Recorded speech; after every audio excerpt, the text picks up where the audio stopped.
Okay. Hello, everybody, and welcome back to the Quilter's Apothecary. Today we are doing our amazing continuation of our wonderful Featherweight Fun series.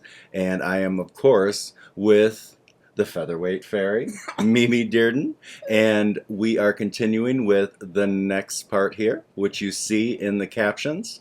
So strap in, enjoy, get out your featherweight, after you watch completely all the parts, of course, because we want you to watch everything all the way through before you tackle anything. That way you're just a little more versed before you start to dive in.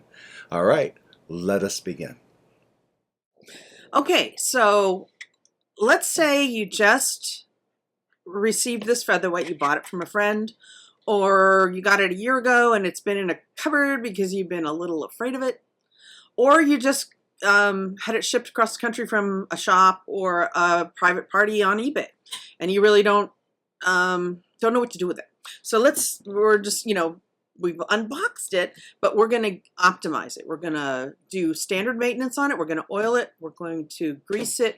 We're going to optimize the location of the motor so we get lots of speed. We're going to check it for anything that might need repair, and we're going to make sure it forms a good stitch so you can take it to class or use it at home or take it on retreat and not be afraid if it breaks down. What in the world am I going to do with it? Okay. So first thing I want to do is just set you up for success. If there's thread or bobbins or needles on it, chances are you don't want to use those, okay? Because they might be really old. Thread's really improved. So it might be, 1962 spool of Coates thread or something that is just, there's a better threads, and it's deteriorated, it's fragile, there's nothing good about vintage thread. Check it, okay? So this is a 50 weight Metler cotton. I think 50 weight is really great for featherweights. It's a great place to start. If you prefer to use something finer, a lot of people are real big bottom line fans for bobbins. That absolutely works as long as your bobbin can tighten it up enough to get the right tension. Some of my featherweights are bottom line friendly and some of them aren't. So I let the featherweight tell me what to do. But a good place to start is 50 weight thread, your favorite brand, whether it's Metler or Orville or So Fine, whatever it is, whether it's cotton, poly, whatever you like. But 50 weight is a really good starting point. And it's sometimes a good starting point to start with the same thing, top and bottom. When you get a little slicker, maybe you want to use it like a lighter weight bobbin thread, but that's up to you, and you can finesse from there. Okay. As far as a needle, I would just assume this needle is worn out. Not because it is, it's just that a lot of featherweights got put on shelves the day they started misbehaving, and it may have been just the needle was installed wrong, or it's bent or barbed or something. So I'd get rid of it. I like 80 weight Microtech needles, whatever brand you like. I happen to like these. I like them for all my piecing, but whatever you like for piecing, I think 80 is a good place to start. I've used 70s, but I find the hole so darn tiny that it's hard for me to thread. So I prefer 80, but that's just me and my eyesight. Okay, and think of anything else that's just basic. Just to let you know, there's no off switch on this. There is a light switch, but there's no off switch. So when you're not using your featherweight, unplug it or have it on the surge protector, because electricity is still running through it. If a dog steps on the, like we have a dog right here, if they step on the presser foot, it's going to run. Some could get hurt, or it could be a fire hazard. This stuff's old, and it's best to just have it not connected to electricity when you're not using it. So just to be safe, unplug it or put it on a surge protector that has an on-off switch. Okay, so we're going to try to prevent fire. We're going to get rid of the low-hanging fruit on a featherweight not behaving, which are needles and thread. You get those dialed in just like you would a modern machine. Some of my modern machines love orphils, some of them love glide, some of them will work silk, some of them won't. So you find what your machine prefers, and then I kind of stick with it. If I want to vary from it for some reason, I know I have to make an adjustment. But since I'm lazy and I don't want to make adjustments, I'd rather just sort of dial it in and know what behaves, and then just keep using that. Okay? So there we go. Now, let's say we just got this out of the box. We're like, okay, what next? So I'm going to, first thing first, I am going to change out this needle. So let's see if I move it. Okay. This camera thing is, I'm not very skilled at. Okay. So this, there is a little twisty knob. Let's see, twisty knob here, right there, behind the tension thing, I just turned off my sewing machine light. Okay, there is a knob right over it, the sewing machine needle, similar to any sewing machine in the world. Counterclockwise, undo it, pull that needle right the heck out, and put it in the trash. There's nothing to be gained by reusing needles other than frustration. Okay, so maybe I'm being wasteful, but you know what? My time is worth something. Get a new needle out. Now, this is one of the best ways to not have your featherweight work is to load your needle backwards. It's super easy to do. And if you cannot form a stitch, it's the first thing you look at, because if your needle's installed backwards, the bobbin hook won't catch the thread and you won't form a stitch, and you're thinking, oh, this is going to be an expensive repair. Oh no, my weekend sew is ruined. When all it is the needle's in wrong. So on a regular sewing machine needle with the flat, let's see, is this going to be? Yeah, that's perfect. Okay, there's a flat side.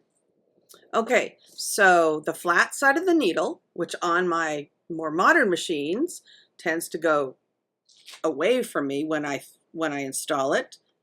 The flat side of the needle lines up with the flat side of your feed dog plate, or your needle plate, if that's its name. So these are always in the same direction, flat side toward the flat side. Insert the needle all the way up. If it's not all the way up, the timing will be off. You'll also probably hit things. Screw it in tight, and there you go. If you can't form a stitch.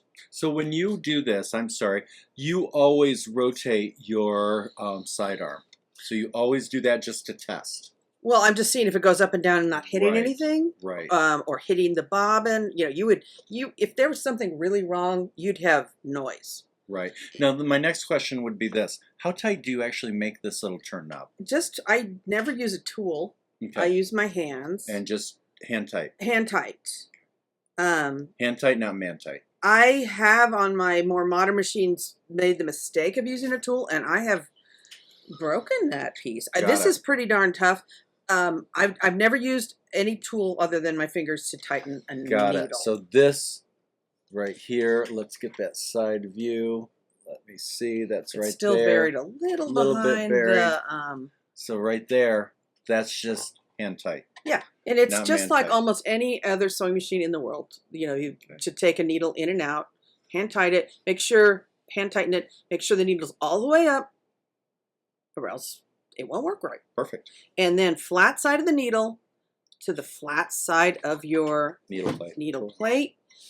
And then when we show you how to thread it, it threads from the inside out, which also seems really darn strange, and it makes it hard to see. You know, so that's just one of the quirks of featherweight, that a good set of glasses or needle threader is a good investment. Okay. And then Jamie was just asking about this turn wheel. Is it always just turn it toward you, or on the wheel it would be counterclockwise? So towards the front. Towards the front, okay.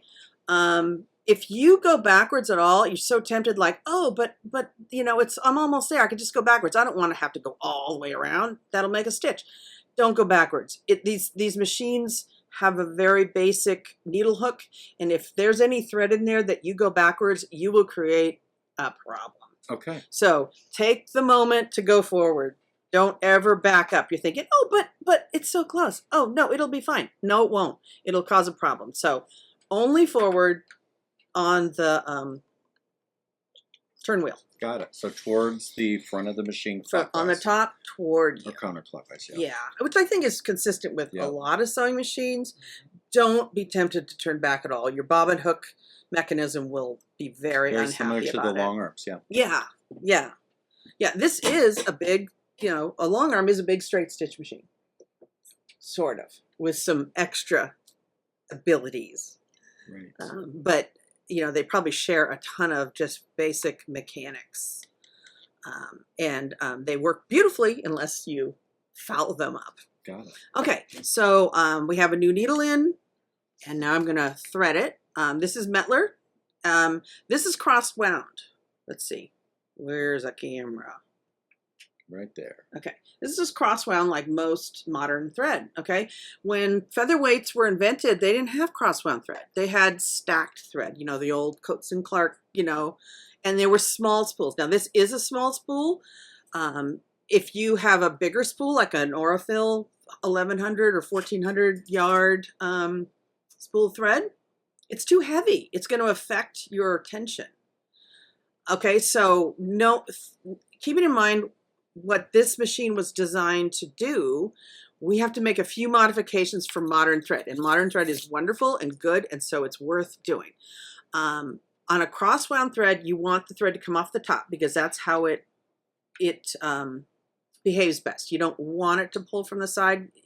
You get twisting? A little bit of a different twist. Yeah. Yes. So you want it to come off the top, just like your long arm, or on your modern machines that sometimes allow the spool, maybe the spool pin folds down and it will feed from the top of the spool. Okay. So there's a couple gizmos you can get. Let's do a face on. Okay. There we go. Okay, so this one, I don't know if they make it anymore. The Featherweight Shop used to sell it. There was just one guy making them, and his health got bad, so they got worried. And so they make a different one, which is very cool and also available at the Featherweight Shop. That is a more sideways post.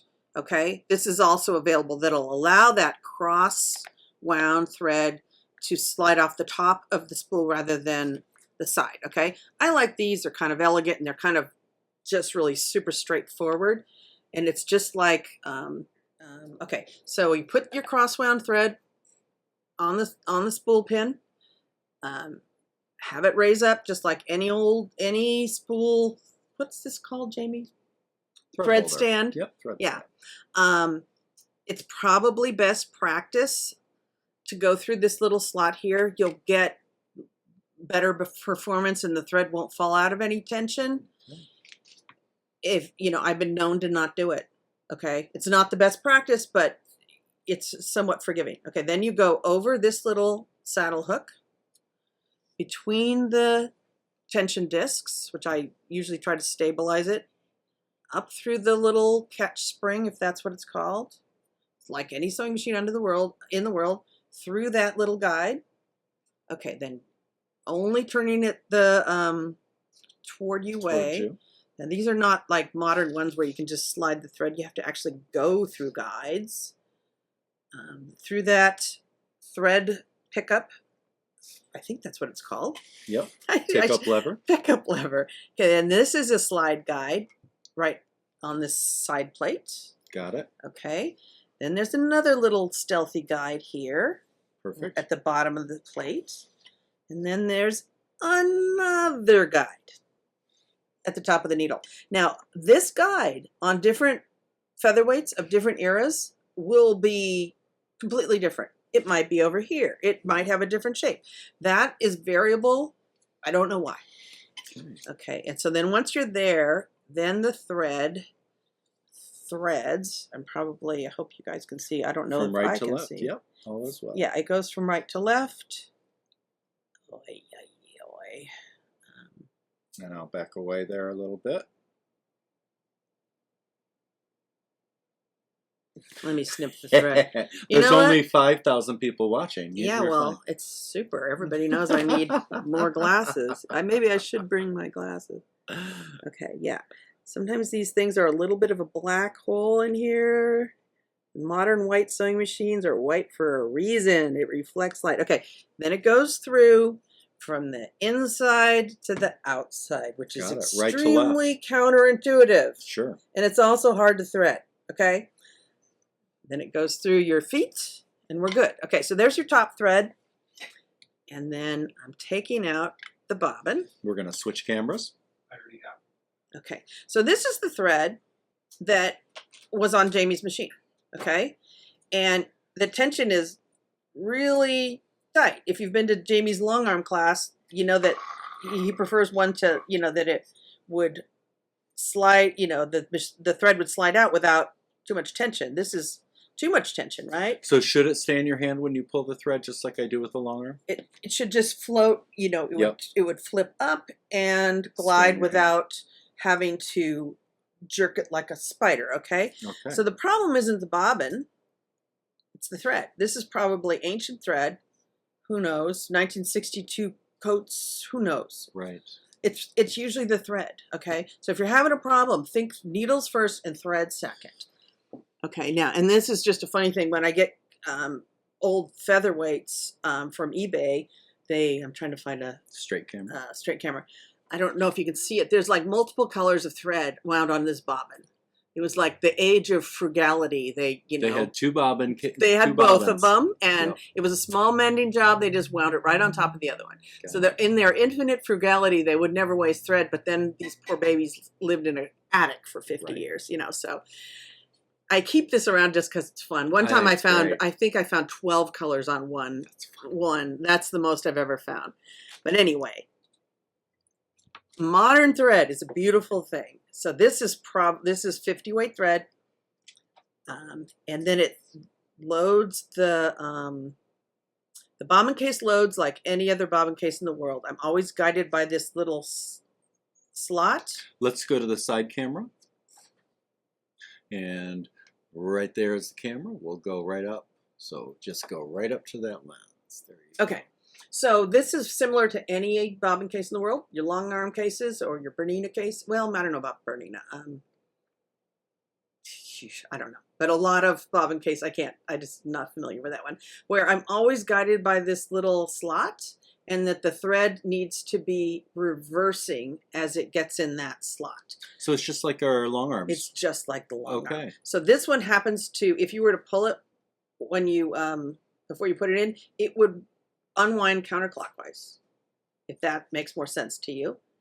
And then it drops in, and then the thread is reversing when it goes through that little slot, and it's just like the long arm. Okay. So when you pull it, it's actually going to be pulling counterclockwise. Exactly. So Rich, am I correct in remembering that long arms you would actually be, the bobbin would be going clockwise, correct? It does. Yeah, so it's opposite of a long arm. Sorry about that. But the slot is always what guides Slot's me. right, yep. You know, like it always needs to be reversing when it goes into that thing. And now, if I'm in the right position right there. There we go. It will sit up. But not leave your hand. But not leave my hand. Excellent. Now this is the same bobbin case, different thread. And that's probably why that ended up in an attic. Right. Yeah. So don't waste your time. You know, set yourself up for success. Get some modern stuff. I think 50 is a wonderful place to start. You can refine from there to what you most prefer. Okay. So then once you know your usual tail thing. Now, what if you did? May I ask this? Mm-hmm. What if I did need to adjust my bobbin case tension? Oh, okay. Is it the same? It is the same. Let's go top down, Mr. Ritchie, if we could. Oh no, she's good there. Let's see if I can get it in focus. There you go. There's two now little it's screws. Very similar to any bobbin case in the world. It's the middle one. And it also goes in tiny increments, you know, eighths. Just like adjusting your bobbin. Counterclockwise is tighter, righty tighty, lefty minutes loosey. rather than half hours. Oh my goodness, minutes. Yeah. Minutes. And you use a little tiny screwdriver. Now these are Wera screwdrivers that I got from the Featherweight Shop. They're super quality. They're wonderful. They're a little bit expensive. You don't need the best in the world, but you do need a small screwdriver, okay?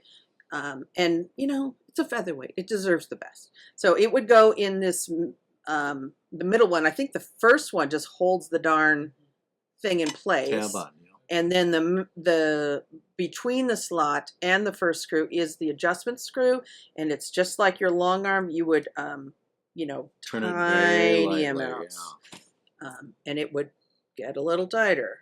That was almost imperceptible. So this is a good place to start, and then we'll see if a stitch forms, and we'll see if we like it. We can always work from there. But Jamie's method of have it flow with, you know, have it sit up in your hand but not leave your hand and turn is a great place to start. Okay, so then once you get it in, I'm going to back this off a little so we get it in camera view. yeah, so there's no opening like a long arm. Right. You know, I'm usually guided by that big cavern of a long arm, right? So what I am guided by is this little door. Yeah. Okay. And I always think that that door is just past, like it's at 9 o'clock now. It's at 9:30 to load into the machine. Okay. It's between 9 and 10 o'clock. Okay. And then it, oops, I think I messed that up because the bobbin just came out of the case. Let me try again. Okay, got it going. Real life. Real life, yeah. Okay, so then you have this little thing, which will hold it in place, but I don't like having it hold in place because it keeps me from getting that snap. Exactly. And I need to know that snap Yep. happened, okay? So it's better if we weren't tipping it, because then gravity wouldn't be wanting the bobbin to fall out. But you get it at like 9:30, 10 o'clock, and snap it in. Snap. If it doesn't snap, you're not good. Okay? So then we pull up a stitch just like any sewing machine in the world. Awesome. Okay? There we go. Okay. Now, let's say, I mean, we're going to get to it later where we pull this needle plate off and maybe clean underneath it. When you get them from eBay, sometimes they have 50 years of lint in there. It is felted. It is its own species. Okay. I've seen some long arms like that. Yeah. Okay. And when you do that, this finger from the bobbin case is held in place by this needle plate. So when you remove that needle plate, if you don't line up this finger, this bobbin's just going to spin freely, and it will never form a stitch, and you will be very frustrated. You will be hating featherweights, and you will, you know, so that's also a total troubleshooting thing, and we'll show you how to line it up. It's, you know, some of these things take multiple hands and maybe a few flashlights where you hold your bobbin case, because if I were to take this needle plate out, this whole bobbin assembly would just spin freely. I never knew that. So if I would have, and I'm so used to that with the long arms, if I would have done that, then it would have been a nightmare. It's a super common error. Yeah. And it's Who knew? so easy to fix. And we'll walk you through the whole thing. But if this needle plate is removed, you know, the 2 screws, and remove it, clean it out, clean your feed dogs, whatever, all that stuff, all that good stuff. If you put it back without rotating this bobbin assembly and putting that finger in this slot, Got it. this whole assembly will spin, and no sewing will happen, and much swearing will happen. So I'll show you how to repair that. That's also something that will just ruin your experience, especially when you brought this machine and, oh no, now it won't sew, and now I remember why I didn't want to use it. But we want to empower you that you can solve these little problems. They don't require a repair shop. Right. They just require you to have just a little bit of base knowledge. Got it. Okay. And then just to back up with a resource. Let's go face on. I learned most of this stuff from a book called The Featherweight 221 and I. It's by Dave McCallum, I believe. I think I gave you a copy of it. I think so. It's a spiral bound book, and it has everything from basic maintenance, timing, troubleshooting, and even has a whole, half the book is dedicated to restoring them and even telling you what kind of paint to use and stuff And like when that. you come up with stuff like that for us, like the Featherweight Shop, what we'll do is Rich will look it up online, find it, and we'll Yeah. post it in the link. The Featherweight Shop used to sell his book. I don't know that they do any longer. I didn't see it, but Amazon does. Okay, great. It's not inexpensive, but it's probably the best money you'll spend. There's a lot of featherweight resources in print, but that's to me, has the best illustrations, the most usable, and a lot of this guy's, he worked on these machines for decades, and his own just hands-on knowledge. Wonderful. And so that book, Dave McCallum, if I have that right, The Featherweight 221 and I. Okay. $40 on Amazon. Perfect. I think they'll only sell it to you in paper. It's not a ebook. I think I took mine and scanned it in. Sure. Put it on my iPad because we do. paper's annoying, and I Right. forget paper, but I rarely forget my iPhone. Right. So, okay, so there we go. Dave's book will get you through so many things. Okay, so we have it threaded, and let's just check it. I mean, what the heck? We haven't oiled it. We haven't done a darn thing, right? But we threaded it, and we don't even know what it's going to do. So, lower those feed dogs. Have adequate tails. Maybe my modern Viking can work with 1/8 of an inch of tail. Actually doesn't a lot of the time. A lot of the time the thread does come out of that needle, which is annoying. The Featherweight, likes a good 8 or 10 just inches. good practice. Hold those threads. It does have a very small needle opening, so you're not going to be bothered by a 9mm opening on a modern machine that can do umpteen million stitches. Right. So the fabric will not get consumed by the nice. the which is one of the reasons these piece so beautifully. Yes. But just give it a help with either a leader or a oh dear, look at this. It's spinning but not the needle's not moving. Oh, then it did start moving. Okay. That's interesting. Okay, so this is another reason you want to do this at home rather than on your retreat. Now, it could be one of two things. This belt might be too loose, or the clutch for the bobbin winder. Let's see. Along. Face on. Okay, let's see. On. I need to change that. Be careful how hot that is. I need to change that bulb like now. Okay, this is a clutch for binding your bobbin, and it's probably loose. When you want to loosen it to wind your bobbin so your needle doesn't go up and down. Okay. But if it's not all the way engaged, your needle won't go up and down. Okay. You'll hear the motor go. Certain things. Careful your hand. That bulb is hot. So to tighten it, you're gonna. It's a clockwise turn. Hold the hand wheel steady and tighten it, and then we'll see if we get some better.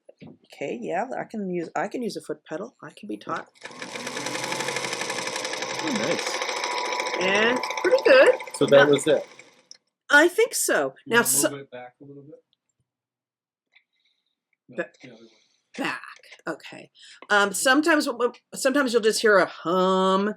And you just need to give your, I'm sorry, that kind of back. You just need, sometimes you do on a vintage machine need to give it a tiny bit of help at the hand wheel. Okay. That is not unheard of.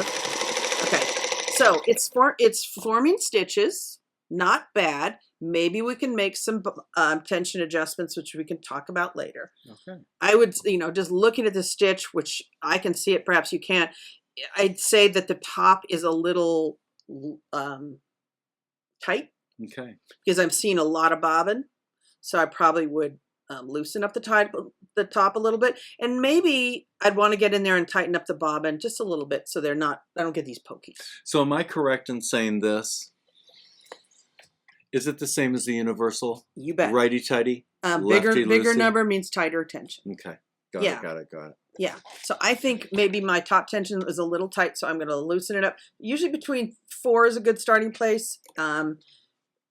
I'm just loosening it up a little bit, see if I get a better, there we go. Pokey's almost gone. I think maybe for this machine, every one of them is a little different. I probably would tighten that bobbin a hair. Okay. Maybe have a little more resistance. All right, that makes sense. And I will do that. Okay, so it's forming stitches. That's great. I'll mess with the tension a little bit later, but it's kind of loud. I mean, it's Is that not loud? terrible, Okay. but it could be better. Okay, so now we were like, okay, oops, that's not good. Put that foot down. It's not bad. It's not bad.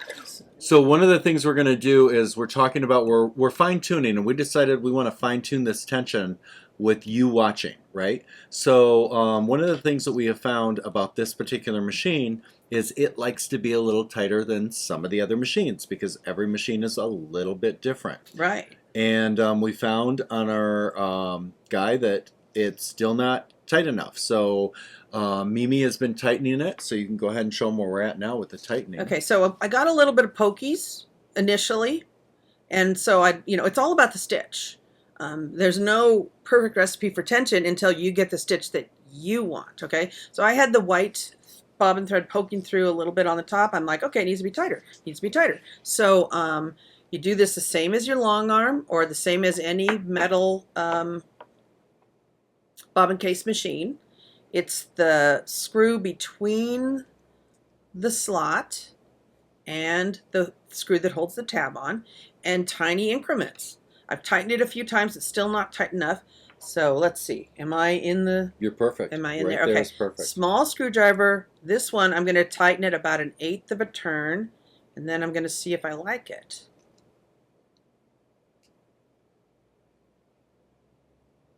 Okay. Well, I'm going to see. What the heck? The proof is in the stitch. So this one Lifts does hover a little. Yep. Okay. And I think that this sewing machine, this thread, that's where it likes to be. I have one long arm that likes to hover a little bit more, and my other ones don't. They like my normal. Yeah. Like I've always taught. And it's just really personal. And the answer is, are you liking the stitch that it's forming? Okay. So then this, I put this tab at between 9 and 10 o'clock, and I drop it because that's what I do. Okay. Cameras always change everything. And, yeah. And then I push it in and snap. Snap. Okay, let's The get rid of magic some of this thread. And let's pull up a thread. I'm going to put this back to 4. I don't know why. And pick up a thread, and then we'll try it again. And this is regular quilting cotton. Regular quilting so there cotton. shouldn't be anything weird about it. Hold your threads. Do your vintage machine. Okay, it needed a little bit.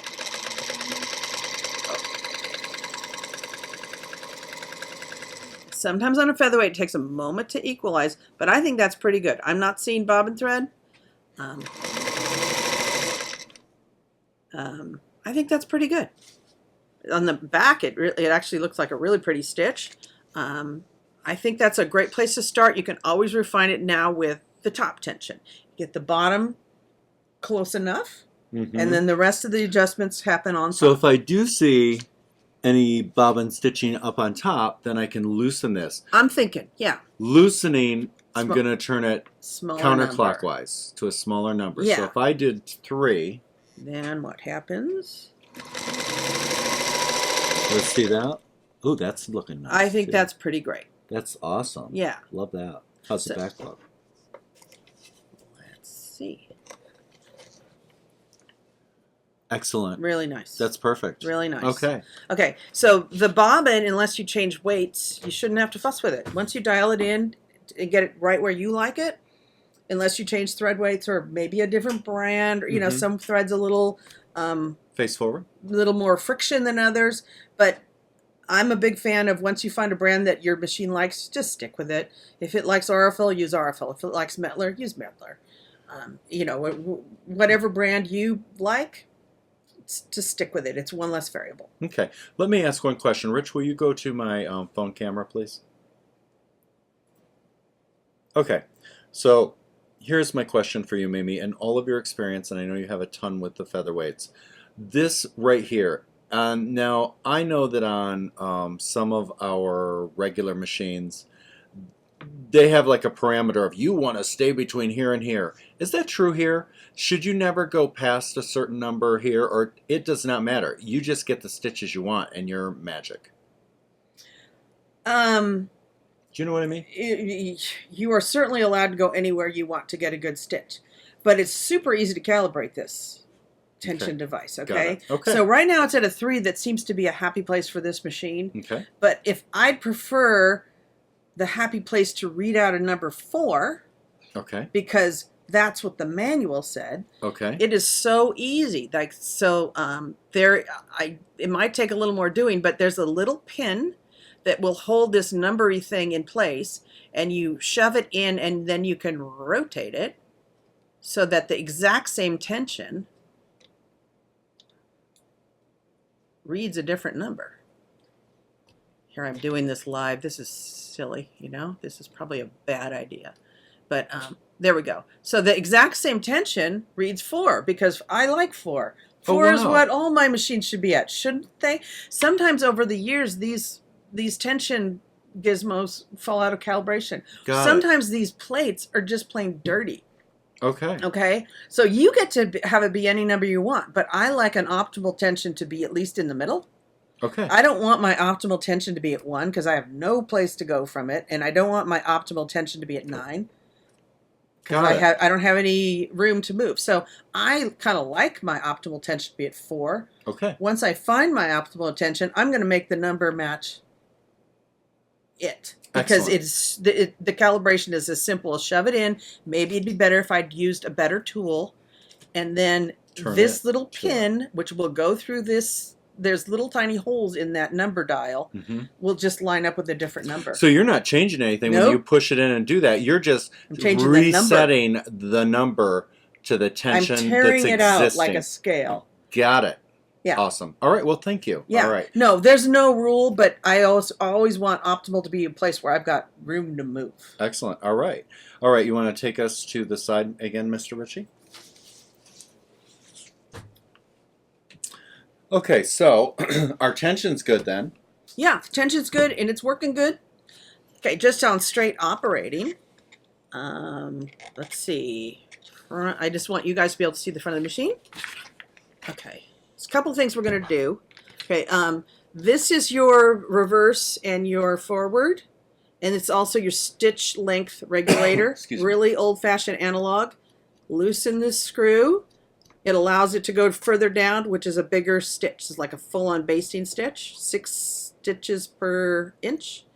And then if you want it in, you know, I don't know, between 10 and 12, you sort of set it between those numbers where this big screw goes in, and then tighten the knob so that it can't go any looser. Very technical here. So this isn't like the, you know, 1.75 centimeters or none of that, none of that. It's 10-ish, 12-ish, but again, you'll be guided by your stitch, and then you make it match what you prefer. Okay, so not only is this reverse and forward, reverse, it's also stitches per inch. Stitches per inch. Okay. And then the reverse will only go the same length because it's also, this little screw regulates it in the reverse position and in the forward position. Fascinating. Would you go over that stitches per inch one more time? Sure. These little numbers are stitches per inch. So it can go from 6 stitches per inch to 30. Okay? And I think the 10 to 12 is about 2.5 centimeters in our millimeters for our modern machines. Okay? So if I was going to baste, I would loosen this little screw all the way. Does this have to be in a specific position to make the adjustment? This is in a fixed position on how it's installed. Okay. So this is not going to twist. Because I saw you push this down. Does it have to be pushed down? Oh, yeah. Okay, so push it down when you adjust it. Yeah. If you want a basting stitch, the biggest stitch you can do, loosen this all the way, then push it down, and it will stitch a basting stitch. 6 stitches per inch. Got it. Not quite quarter. You know, it's pretty big. I want to get this closer, if we can do that. And we can pull this right to there. Okay, and then that's a nice basting stitch. Okay. Okay. Nice basting stitch. Okay. Now I want a smaller stitch. Okay. I moved it without tightening it, and once you get a stitch that you like, you're like, okay, I want it a little tighter. Why? I don't know. I just do. right? Okay, and once you dial it into where you want it, then you tighten this screw till it hits this plate. And there's your stitch that you like. And it will also be that same stitch in reverse. Excellent. So what you're saying is when you tighten it, when it goes low, that's as far low as it'll go. It limits. Okay. It limits. Okay. Got it's it. the Got it. stitch I'm sorry. Didn't get it? Limiter. Now I got it. This is probably on the parts Excellent. list. It's probably called a stitch length limiter, Got something it. like that. Got it. Okay. So that's operating it. Okay. Yes, ma'am. And then operating it, it's like, okay, I'm going to need a bobbin. Because we all need bobbins occasionally. And there are no, I'm a big pre-wound bobbin fan. Jamie is not. But pre-wound bobbins don't exist for this baby. And if they did exist, I would buy them because I am lazy. But they don't. So you get to wind your own. Okay, so let me get a unwound bobbin and I'll be right back. So now you're going to show us to wind a bobbin. There we go. We're going to operate our machine, and they don't make pre-wounds, so we wind our own bobbins. There are a bunch of aftermarket bobbins out there, and some of them are not great. So when I buy bobbins, I buy them from the Featherweight Shop because I don't want something that's a little too fat or that's going to cause me problems. I don't want to waste my time. Nope. So I make sure that I get them from the Featherweight Shop so that they are built the same exact size as the originals. Throwing stuff away does not save money. It really doesn't. And these are very flat little bobbins. They're much thinner than like a Bernina bobbin. They're not an L. They're not a 15. They're not a, It's its own thing. It's its own thing. Okay. Yeah. The only, this bobbin shares with the Singer 301. They have the same bobbin case and the same bobbin, but everything other than that, it's unique. Awesome. Okay, so let's say we need to thread a bobbin. So I'm going to unthread my machine a little bit to that first guide. So it goes up into the thread stand through this first guide, around this little tensioner. Underneath. Yeah. Got it. I put my bobbin on this bobbin winding pin.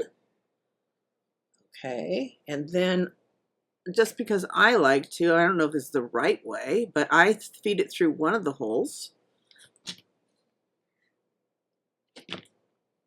A lot of this stuff is just my own methods. If you come up with better ones, that would be great. None of this is like the rule. There are no featherweight police. If you find something that works better, that's fantastic. But I like to pull it through. Okay, so now it's ready to wind, but it's not engaged with the winder. And the winder engagement is this little wheel that's going to work with the hand wheel, okay? I could let the needle keep going, but it might mess up my my bobbin. I've got bobbin thread in here, and if this needle goes up and down with the hand wheel, it could really foul things up. So I want to loosen this clutch. Or, I probably will turn it. Okay, let's see. I want to loosen this clutch, which is. You want me to loosen it? There we go. It's loose now.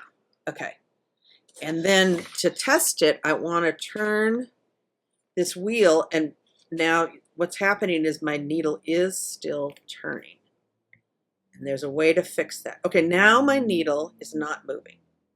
Okay, which is what I want, because I do not want this needle going up and down with the bobbin case in and thread. That will not help anybody. If you're at all worried, take the bobbin out. Which, you know what, the bobbin case would be out because you're winding a bobbin. Then even if the needle goes up and down, no harm done. It's just going up and down, okay? But I did loosen the clutch. If on yours the needle still goes up and down, there's a way we can fix that. Okay. Okay? So I hold the thread, and then the clutch is, the clutch is open. This is engaged, so this little wheel touches the belt, the sewing machine belt, okay? And then I start winding. Then at some moment that breaks, and I'm done. I'm winding really darn quick. Done. They don't hold a lot. Does it stop on its own? No. Okay. So There's you stop. nothing to keep. It will keep going forever, and that's how a lot of featherweights get huge thread snarls. Okay. It's the thread will go into here and get really caught into the axle or whatever you call it on this one. Yeah. So no, you have to watch it. There's no auto off. The only auto off is to lift it up. Got it. So there we have a bobbin. You need good scissors. I gotta get you some. Well, these are good perfectly scissors. good scissors. No, we There's gotta nothing wrong with these Karen scissors. K. Buckley's. Okay, so now we're gonna have blue on the top and on the bottom, and that's gonna match, and that, you know, that makes everybody happy because, you know, things that match are good, I think. Now this thread is thicker. Look at that. You're on screen. This thread is much beefier. Whatever bobbin thread I have here is later. it? That's not bottom line. That's not bottom line. Who knows what it is? Yep. It came out of my stash, so I'm going to adjust this bobbin case for this Metler, Okay.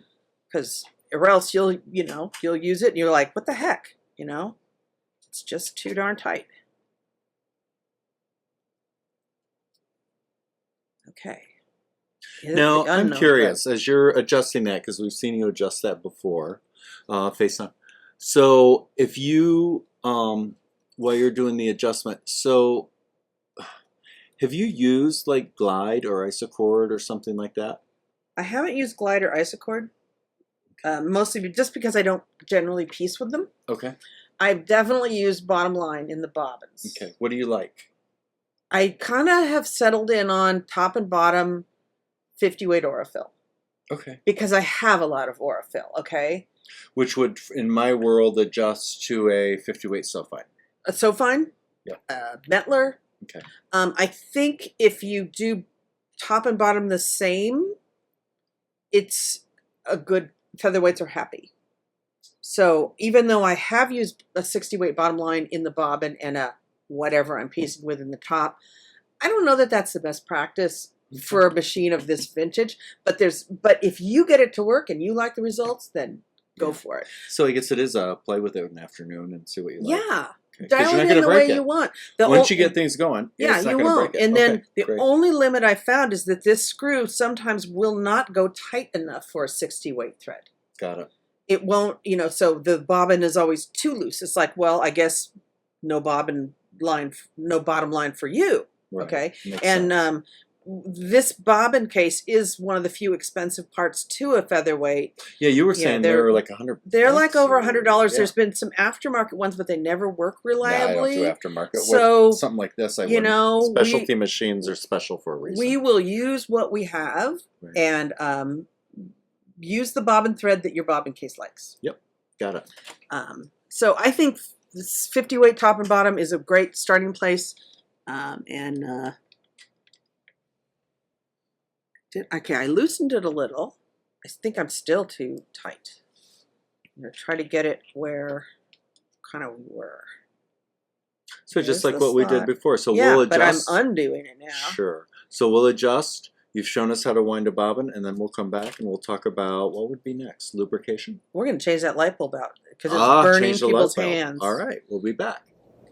So one of the things we just found, this was the bobbin that Mimi had that she was using. That was in my featherweight stuff. So we just changed, we wound that bobbin we just wound, and we just ran it through, and the tension is amazing. It's like perfect. So it does make a big difference what is in there. You've got to check your threads to make sure, yada, yada, yada, that it's going to run perfect. And then this thread that I don't even know what it is, okay, that was in my featherweight stuff.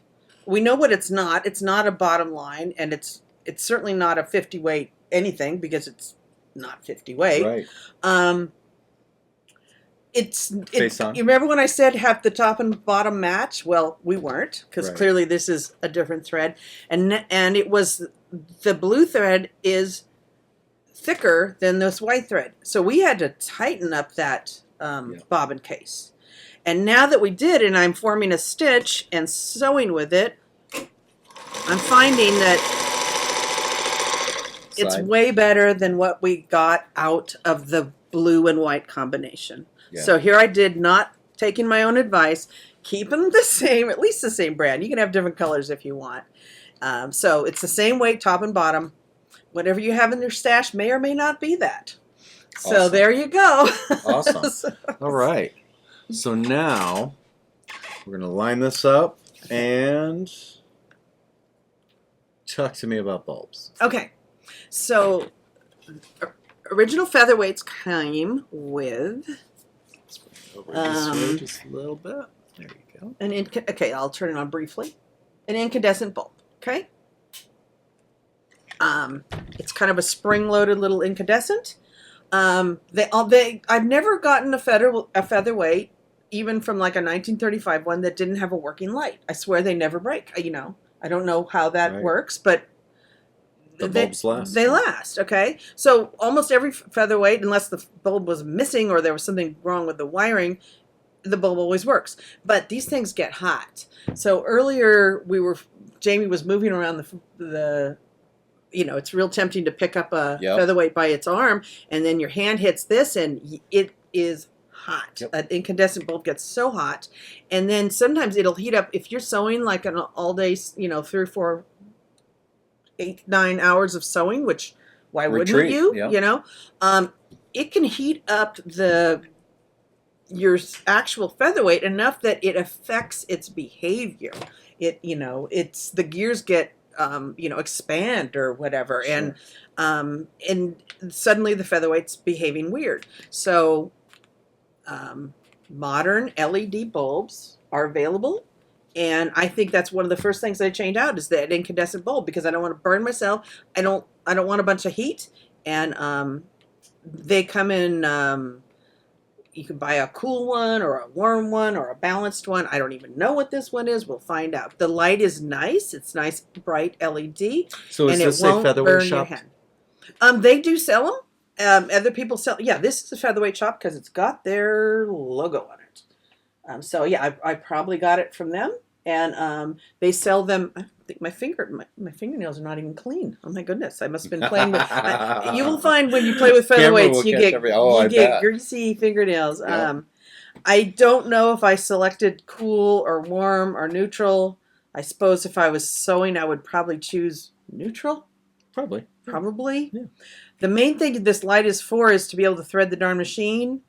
But I guess it's always a good idea to have accurate lighting on the color of your fabric. I wonder if they make daylights now.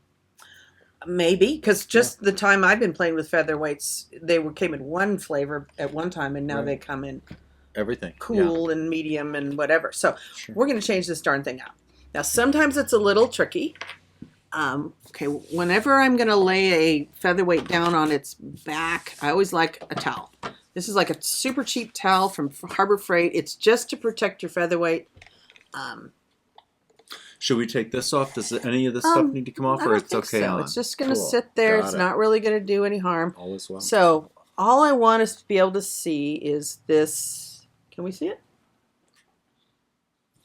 Oh, there you go. Now he's got it. There we go. This is our bulb. We're going to pull it out. It's just like a little spring thing. It's not a twist. So I shove it in. I rotate it, and then it should pop right out. Now, sometimes it works, and sometimes it doesn't. The Featherweight Shop also sells a little silicone tubing if you're removing a broken bulb or a hot bulb. Oh, but that'd be nice in your set. So, safety first. You can get a little, I don't know, it's maybe a 1-inch tubing from the plumbing department of Ace Hardware. But they sell it just the right thing. And if you do have trouble, and if you do have arthritis or carpal tunnel, what might even work if you have an intact bulb would probably be like one of the can opener circles. Well, just kind of grab getting in here is a pill. Got it. And it is awkward. It's super awkward to get these bulbs out. So have a friend. Do you have any teenage kids? Have somebody help you, okay? Because it is awkward to get your hand in here and push in, and then, I've fought with them. So let's see how this goes. So here I am with this might be easy, this might not. Okay, push it in, and then turn it counterclockwise, and it should pop right out. Ta-da! Ta-da! Now, so here's our old ancient incandescent. Doesn't even look bad, you know? Mhm. Darn it. Again, it's so tempting to put it back in your bag. Oh, well, if this one dies, I'll need it. Mm-hmm. Go ahead, do that if you want, but I wouldn't. Okay, here's our fancy new LED. Am I in the right There zone? it is, right up there in the camera. Okay. Yeah. Same base, LED bulb. And the other one came out without any problem, but sometimes I have trouble getting them in. So you push it in, these pins need to slide into something, and then rotate it clockwise. That's the theory. Like I said, get a teenager to help you. These things are a pain in the neck. Fortunately, they don't happen very often. So it slipped right in, and I push it in, and then you know what's helping is Jamie's holding the machine. And I think it's in, and I'm going to turn the switch on. And there we go. And look how bright it is. That's I mean, nice. it's really good, and it won't heat up the machine, and it won't burn your hands. And this is kind of a one-shot deal. The only reason I would change it now is if I didn't like this. Is this cool, light? I don't know, medium? I have no idea. It looks pretty accurate. Yeah, I think so. So, and I can see to thread a stuff. needle, Yeah. and that's as good as it gets. Some people put other light, certainly lighting and sewing, bring in as much as you possibly can. This is minimal. This is such a dark space. It's a black hole for light. Yep. Bring in every light you can. But one of the first things I would do is change that bulb out so you don't burn your hand and you don't distort your machine when you're sewing. I'm going to save that bulb. Of course you are. Because we're all hoarders at heart. That's right.